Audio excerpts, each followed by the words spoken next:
Une opération peut être bouleversante sur le plan psychologique.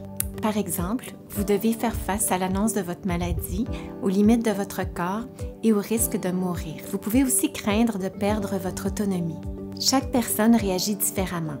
Sachez qu'il peut être tout à fait normal de se sentir vulnérable, anxieux ou triste dans les jours ou les semaines qui suivent une opération du cœur. Voici quelques conseils qui peuvent vous aider à vous sentir mieux après votre chirurgie.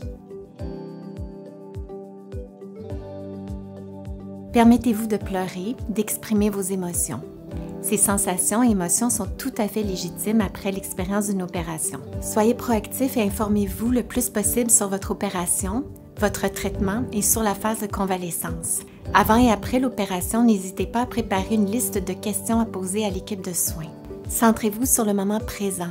Inutile d'aller trop vite, il faut prendre une étape à la fois. Commencez par identifier ce que vous pouvez faire étape par étape pour récupérer un état de santé et aider votre convalescence.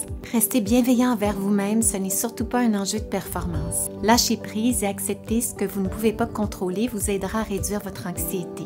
Pour vous aider, nous vous encourageons à faire des activités qui vous plaisent et qui vous procurent du bien-être. Apprenez à vous apaiser. Vous pouvez vous créer une routine quotidienne qui vous procure un sentiment de réassurance et un cadre sécuritaire. Pratiquez régulièrement la respiration abdominale, des exercices de relaxation ou de méditation qui favorisent un état de bien-être. Pour cela, vous pouvez par exemple utiliser des applications mobiles disponibles gratuitement. Protégez votre repos et votre sommeil. Nous vous encourageons à vous créer une routine en commençant à vous lever et à vous coucher à la même heure chaque jour.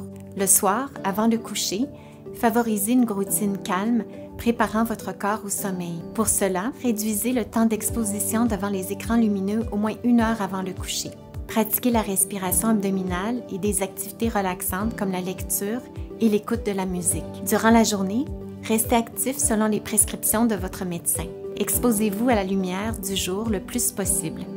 Évitez aussi les stimulants tels que le café, les boissons gazeuses, le chocolat, ainsi que l'alcool, les drogues et le tabac. Nourrissez votre sentiment de connexion aux autres. Communiquez et demandez du soutien aux besoins aux personnes de votre entourage. Gardez un contact régulier avec les gens que vous aimez en les appelant ou en allant les voir. Donnez un sens à votre expérience en fonction de vos valeurs et de vos aspirations.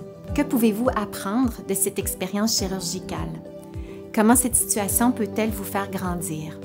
Comment pouvez-vous améliorer votre sensation de bien-être et votre quotidien? La maladie ne définit pas votre vie.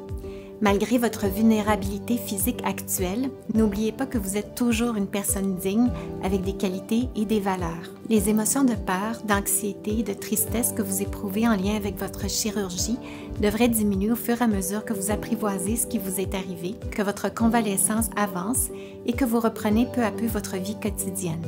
Toutefois, n'hésitez pas à demander de l'aide et à consulter un professionnel de la santé si les états suivants persistent dans le temps. Si vous avez beaucoup de mal à accepter votre maladie cardiaque et l'évolution de votre état de santé, ou s'il vous est difficile de suivre les directives médicales et votre plan de traitement, ou s'il est difficile de vous occuper de vous-même, ou si vous continuez à vous sentir anxieux, à être triste ou n'avoir pas d'intérêt pour vos activités qui habituellement vous font plaisir, ou si vous avez toujours de la difficulté à dormir ou à vous reposer, demandez de l'aide. Vous pouvez aussi vous faire aider simplement parce que vous en ressentez le besoin. Comment se faire aider? Parlez-en le plus rapidement possible à votre médecin de famille, votre cardiologue, votre chirurgien cardiaque ou votre équipe de soins.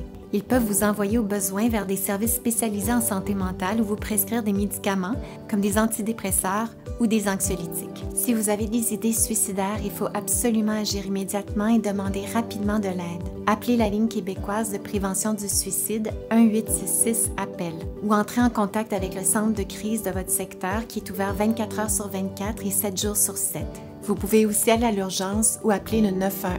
Pour toute autre question, n'hésitez pas à parler à notre équipe de soins ou même appeler notre ligne santé patient.